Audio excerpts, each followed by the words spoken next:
You ask Tiger to calculate. This deals with finding the midpoint between 2 points. The midpoint between the 2 points is 23, negative 76.5. Let's solve it step by step. Plot the 2 points and calculate the midpoint using the formula. The coordinates of point 1 are, x1 equals 93, y1 equals negative 66. The coordinates of point 2 are, x2 equals negative 47, y2 equals negative 87.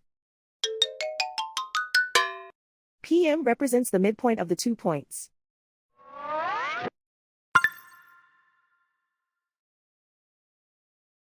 Use the x values in the midpoint formula to find the midpoints x.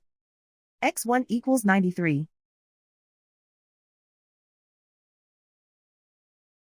x2 equals negative 47. Simplify the arithmetic.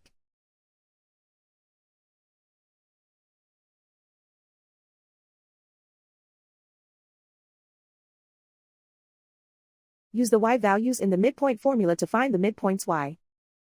y1 equals negative 66.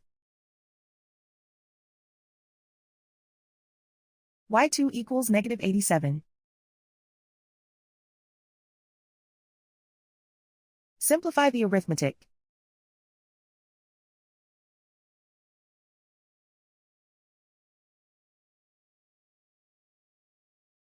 And so, the midpoint is 23, negative 76.5.